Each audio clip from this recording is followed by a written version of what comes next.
This channel does not promote or promotion any illegal activities. All content provided by this channel is meant only for educational purpose only.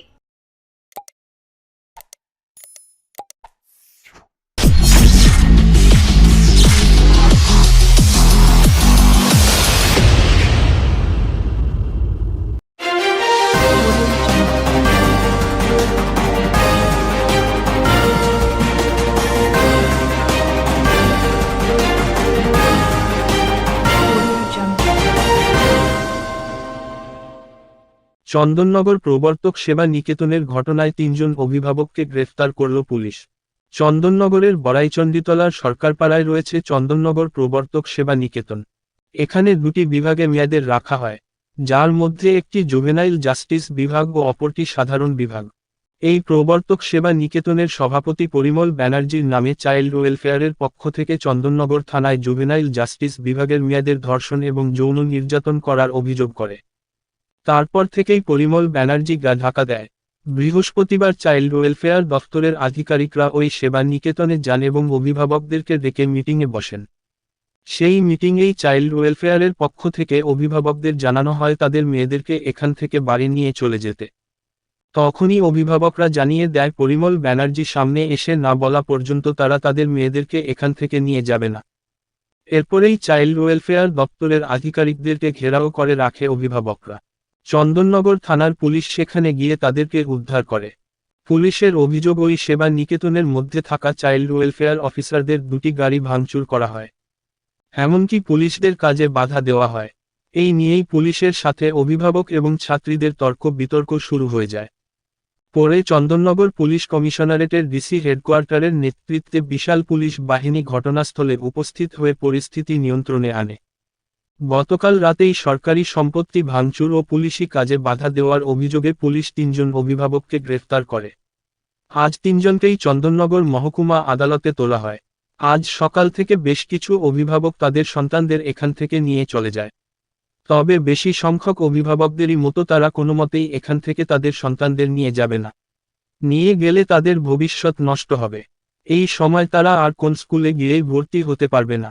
কালকে ওই ঘটনার পর আজ হুগলি সাংগঠনিক জেলা বিজেপির পক্ষ থেকে সভাপতি তুষার মজুমদার বলেন, প্রকৃত কী ঘটনা ঘটেছে তার তদন্ত হোক।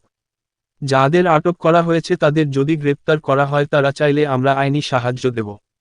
জেলা সমাজ কল্যাণ দপ্তরের পক্ষ থেকে চন্দননগর প্রবর্তক সেবা কেন্দ্রকে ও সেবা নিকেতন হোম আপাতত বন্ধের নির্দেশ দেওয়া হয়েছে। হ্যাঁ, আমার দায়িত্ব ঠিক আছে। এই যে আপনারা এখানে আমার মেয়েটাকে খবর পাঠান না।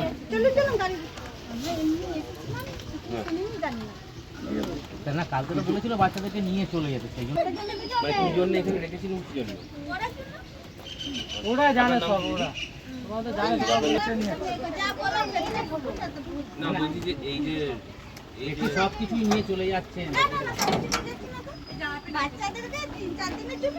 এখানে কেন এবার এখান থেকে চলে নিয়ে যাচ্ছেন, এবার তো এটা তো এদের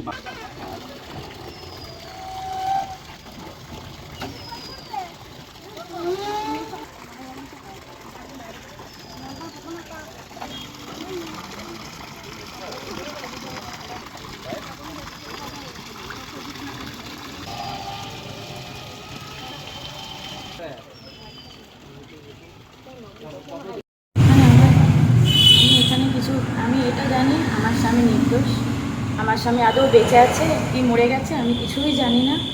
আমি ওই নিয়ে ভাবছি না। আমি সংসারে ছেলে মেয়ের এডুকেশান, ছেলের সংসার নিয়ে আমি ব্যস্ত থাকি বেশি।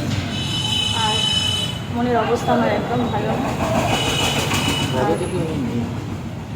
উনি প্রায় 8 দিন আগে কথা হচ্ছিল যে আমি চলে যাচ্ছি। তারপর থেকে আর কোনো যোগাযোগ নেই যে আদৌ মরে গেছে না বেঁচে আছে আমি কিছুই জানি না। আমি এটা নিয়ে খুব মনের দিকটা আমার একদম ভালো নেই। আর পুরো মিথ্যে, এটা আমি 100% বলছি, এটা পুরো মিথ্যে। আগেও এরকম করা হয়েছিল, মিথ্যে প্রমাণিত হয়েছিল। আর আমি কোনো এই যে ঝামেলা হয়েছে কালকে আমি শুনলাম, ঝামেলা হয়েছে, আমি ওইটার বিরুদ্ধে, ঝামেলাটা করাটা ঠিক না, এটা আমি বিরুদ্ধে। কিন্তু আবার এদিকেও আমি বলছি যে যেহেতু আমার পরিবারের বাবা, আমার মেয়ের বাবা যেমন ওই 200টা মেয়ের বাবা, ও মেয়েরা ওদের মানে মনের অবস্থা ঠিক নেই, ওরা ওদের ব্যালেন্স ঠিক করতে পারছে না যে কাকু নেই, কাকুকে এরমভাবে ফাঁসানো হয়েছে, এরমভাবে চক্রান্ত করা হয়েছে। এর আগের বার করা হয়েছিল, মিথ্যে প্রমাণিত হয়েছিল। এই জন্য ওরাও বিদ্রুপ, বাচ্চা তো ওরা বিদ্রুপ হয়ে যাচ্ছে। একদিকে এটা বলছে, আর একদিকে বলছে এতটা বিদ্রুপ করাও ঠিক না। ওই শিক্ষা আমরা ওদের দিইনি, প্রবর্তক সেবা নিকেতন দেয়নি। কিন্তু আমি জানি ভগবান ভরসা, সত্যির জয় হবে। 7 দিন আগে যখন লাস্ট কথা হচ্ছিল তখন কী কারণে চলে যাচ্ছেন সেসব কিছু বলে জিজ্ঞেস করি। নর্মালি কথা হয়েছিল, যেমন কথা হয় যে আমি আসছি, দেখো তুমি ওদের, আমি আসছি, ওনার ব্যাস বিরুদ্ধে হয়ে গেল। না কোনো উনি আদৌ কি মানে কেমন আছে, বেঁচে আছে না মরে গেছে, না ওনাকে কিডন্যাপ করা হয়েছে, করা হয়েছে, আমি কিচ্ছু জানি না। ওনার বিরুদ্ধে ধর্ষণের অভিযোগ আনা হয়েছে পুলিশ। আমি বারবার বলছি এটা একটা চক্রান্ত, আগেও আনা হয়েছিল, ভুল প্রমাণিত হয়েছে। আমার হাজব্যান্ডের পায়ে ধরে ক্ষমা চেয়েছে, কোর্টের মধ্যে পায়ে ধরে ক্ষমা চেয়েছে। হ্যাঁ, একদম ক্লিন চেক দিয়ে দিয়েছে। আমি হ্যাঁ, সব দিয়ে দিয়েছে। হ্যাঁ, আমি এটা পুরো মিথ্যে, সত্যের জয় হবে, এটা আমি জানি পুরো মিথ্যে। আগেরবারে চক্রান্ত করে করা হয়েছিল, সেই মেয়েই এসে সাপোর্ট করেছে, ঠাকুমা এসে সাপোর্ট, তার মা এসে সাপোর্ট করেছে, পায়ে ধরে ক্ষমা চেয়েছে, আমাকে জড়িয়ে ধরেছে। কাকিমা এরকম, আমি যে দেখ কটা দিন তোরা কেন এরকম কষ্ট দিবি বলছে, আমাদের দিয়ে করিয়েছে, আমরা বুঝতে পারিনি, কাকুই আমাদের করিয়েছে, আমি বুঝতে পারিনি। যাই হোক, আগেরবার কে করিয়েছে এখন তো সেটা সবার বলে, আমার মনে নেই আগেরবার কে করিয়েছে। আমি জানি সত্যের জয় হবে। আমি ভগবানের উপর ভরসা। আমি এখনো অবধি কারোর সরষেতে ভূত আছে এটা আমি জানি ভগবান ঈশ্বর আছে, সত্যের জয় হবে। গার্জেন কল ডাকা হয়েছিল, তারপর হঠাৎ করে তাদের উপরেই অত্যাচার হয়েছে, তারাই অত্যাচারিত হয়ে তাদেরকে বাইরে থেকে ধরে নিয়ে এসছে। যারা ভেতরে ছিল তাদেরকে কিচ্ছু করতে পারেনি, বাইরে থেকে ধরে নিয়ে এসছে কয়েকজনকে, আর তাদেরকে শুধু হ্যারাসমেন্ট করছে, একবারও ছাড়ার নাম করছে না, কিছু না, বাড়ির লোক সাথেও হ্যারাসমেন্ট হচ্ছে। আপনার কাকে ধরেছে? আমার দিদিকে ধরেছে। উনি কি করতে এসেছিলেন? উনি ওনার মেয়েকে দেখতে এসেছিল, মানে গার্জেন কল করা হয়েছিল, তার মেয়ের জন্যই এসেছিল। তারপরে হঠাৎ করে বলা হয় যে নিয়ে চলে যেতে, সেখানে আপত্তি করতে, সেখানেই সব গন্ডগোল শুরু হয়। ওনাকে কি ভিতর থেকে গ্রেফতার করা হয়েছে? না, বাইরে থেকে, গেটের বাইরে থেকে গ্রেফতার করা হয়েছে। ভেতরে আগে ঢুকেছিল, তারপরে বের করে দেওয়া হয়েছিল, তারপরে বাইরে ছিল, তখন ওকে অ্যারেস্ট করে নিয়ে এসেছে বাইরে থেকে। কিন্তু ওনাদের বিরুদ্ধে যেটা অভিযোগ করছে, পুলিশের উপর হামলা করা হয়েছিল, এইসব অভিযোগ করা হয়েছে। আমি ছিলাম না, ওই জিনিসটা আমি বলতে পারছি না, তবে হয়েছে তো নিশ্চয়ই। আগে শুনেছি, যেটুকু শুনেছি, যে আগে মেয়েদের উপরে অত্যাচার হয়েছে, তারপরেই তাদের রক্ষা করতে এরম করেছে। আপনি এই আশ্রমে এসেছিলেন এর আগে কোনোদিন? হ্যাঁ, আগে এসেছি। এখানকার সভাপতির নাম জানেন? পরিমল ব্যানার্জি। হ্যাঁ। তার বিরুদ্ধে কি অভিযোগ হয়েছে জানেন থানায়? শুনেছি। সেখানে তো ওখানের মেয়েরাই অভিযোগ করেছে। কিন্তু ওখানে মেয়েরা তাকে প্রোটেস্ট করছে, তারা চাইছে, তারা তো বলছে আমাদের স্যার ভালো। কিন্তু অভিযোগ যদি কেউ করে তার তো একটা এনকোয়ারি হবে, পুলিশ তো করবেই। করুক না, থানা থেকে করুক, সেটা তার ঠিকঠাক বিচার হোক। সেই তদন্তের জন্যই তো কালকে যারা আধিকারিকরা গিয়েছিলেন, তারা সেই তদন্ত করতেই সেখানে গিয়েছিলেন। হ্যাঁ, তাদেরকে বাধা দেওয়া হয়েছে। তাদেরকে বাধা দেওয়া হয়েছে।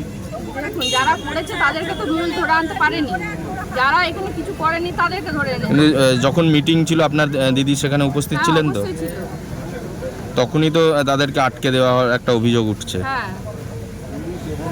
ভবিষ্যৎটা নষ্ট হয়ে যাবে তো, ওদের যদি লাইফটা বরবাদ হয়ে যায় তাহলে আমরা কি করব?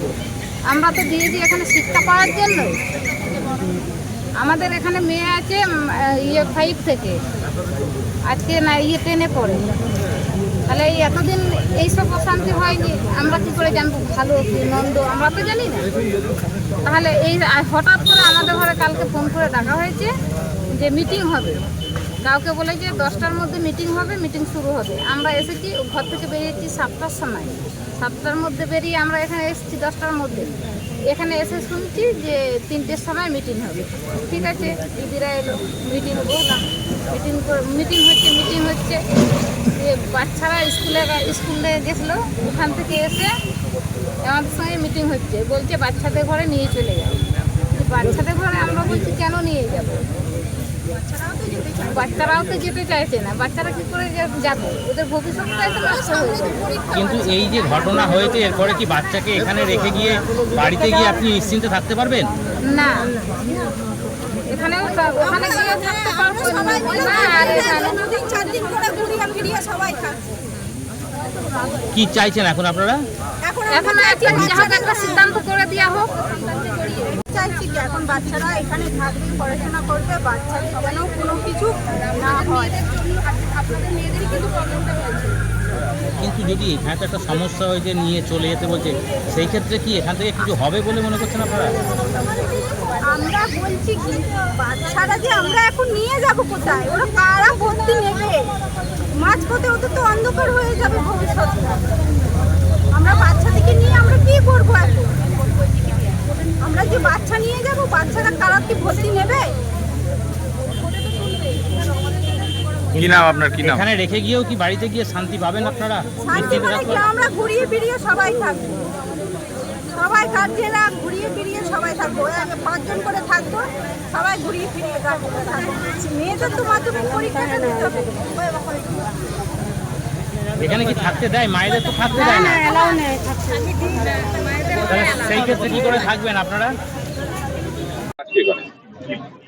দেখুন, গতকাল একটা সমস্যা হয়েছিল প্রবর্তক সেবা নিকেতনে। ওখানে বিভিন্ন জায়গা থেকে আমাদের ছোট ছোট বোনেরা ওখানে পড়াশোনা করেন, ভালোভাবেই পড়াশোনা করেন। তো হঠাৎ একটা আচমকা কোনো সমস্যা একটা হয়েছিল।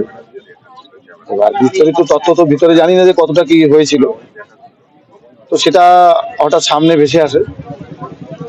তো সেক্ষেত্রে 2-3 জনকে নাকি অ্যারেস্ট করা হয়েছে ওখান থেকে, গার্জেন পক্ষকে। মানে সেখানে তাদের সন্তানকে হয়তো আঘাত হয়েছে কোনোভাবে, কিভাবে আঘাত হয়েছে এটা পরিষ্কার নেই, আমি জানি না ওটা। তো সেক্ষেত্রে কেন ওদেরকে ধরা হয়েছিল সেই হিসাবে থানায় এসেছিলাম। থানায় পুলিশের সঙ্গে বড়বাবুর সঙ্গে কথা বললাম। তো শোনা গেছে নাকি ওদের যে গাড়ি আছে সেই গাড়িতে ইট বৃষ্টি হয়েছে, সেই সব নিয়ে একটু প্রশাসনের তরফ থেকে তাদেরকে অ্যারেস্ট করা হয়েছে। এখন ওয়েলফেয়ার ডিপার্টমেন্ট আসবেন, কি সমস্যা হয়েছে সেটা নিয়ে আলোচনা করবেন। আলোচনা করে তাদেরকে কিভাবে কি সমাধান সূত্র বেরোয় সেটাই দেখার বিষয় আছে। এদেরকে ছাড়ানোর জন্য কি আপনাদের পক্ষ থেকে কোনো আইনজীবী দেওয়া হবে? দেখুন, ওনারা তো সবই দেখুন খেটে খাওয়া মানুষ, এখানে কেনারা নয়। ওখানে দেখুন সব আমাদের এসটি শ্রেণীর মানুষরা এখানে রয়েছে বেশিরভাগই, আপনি বেশিরভাগই মাঠে ঘাটে কাজ করেন। এবার তারা অভাবী পরিবার, এরা হোস্টেলে রেখেই তারা পড়াশোনা করাচ্ছেন। তো সেক্ষেত্রে এনারা যদি না পারেন তখন হয়তো যাতে জামিন পায় সেরকম হয়তো সাহায্য করার চেষ্টা করব। কিন্তু আগে বিস্তারিত ভিতরটাকে দেখে নি যে কতটা সমস্যা ভিতরে কি আছে। মানুষের পাশে দাঁড়ানোর একটা মানুষ হিসেবে কর্তব্য, কিন্তু কতটাকে ভুল ত্রুটি কি আছে দেখে নি, দেখে তারপর দেখা যাবে। মূল বিষয় থেকে নজর ঘোরাতেই কি এরকম কালকের ঘটনা ঘটানো হয়েছে? কারণ মূল বিষয়টি হচ্ছে এই আশ্রমের সভাপতির বিরুদ্ধে যৌন নির্যাতনের অভিযোগ, তিনি পলাতক। হতে পারে, না হওয়ার কিছু নেই। ভিতরে যদি গোপন তথ্য কিছু থেকে থাকে এইভাবেই সেটা নজর ঘোরানো হয়, আর সেক্ষেত্রে এটাও হতে পারে, না হওয়ার কিছু নেই। তো আমরাও নজর রাখছি, দেখি কি আছে ভিতরে, আগে দেখে নিই। কেননা ছাত্র আমাদের ভবিষ্যৎ, আর তাদেরকে দেখা হচ্ছে আমাদের সকলেরই কর্তব্য, আমার আপনার সকলেরই কর্তব্য। সেক্ষেত্রে তাদের পাশে দাঁড়িয়ে তাদের ভবিষ্যৎ উজ্জ্বল হোক, এটাই আমরা চাই। এই যে সভাপতি যার বিরুদ্ধে যৌন নির্যাতনের অভিযোগ, তিনি পলাতক রয়েছেন, বর্তমানে খুঁজে পাওয়া যাচ্ছে না পুলিশ। গতকাল যে ছাত্রীরা বিক্ষোভ দেখিয়েছিল তারা কিন্তু সবাই ওই সভাপতির পক্ষে আছে। এবার ছাত্রছাত্রী যদি সভাপতির পক্ষে থাকে তাহলে সে গন্ডগোল করে, সেটা আমি ভাবি কি সবাই কি বলছে সেটা আগে দেখতে হবে। ওই জন্য বললাম তো, আগে ইনভেস্টিগেশন দরকার, ভিতরে কি আছে কি না আছে। দেখুন, উপজাতির উল্টো পাল্টা বলে তো লাভ নেই, যেটা বাস্তবের সঙ্গে কথা বলি, অবাস্তব কথা বলে লাভ নেই। ভিতরে কি আছে দেখে নি, দেখে খবর নিই। যদি সভাপতি যদি জড়িত থাকে তাহলে আন্দোলন হবে, আর যদি না থাকে তাহলে সেইভাবে সুষ্ঠুভাবে যাতে মীমাংসা হয়। এবং ছাত্রছাত্রী মেইন আগে উদ্দেশ্য, ছাত্রছাত্রীর ভবিষ্যৎটা আগে, তারা সুষ্ঠুভাবে যাতে পড়াশোনা করতে পারে, এটাই আমাদের উদ্দেশ্য, আর কিছু বিষয়।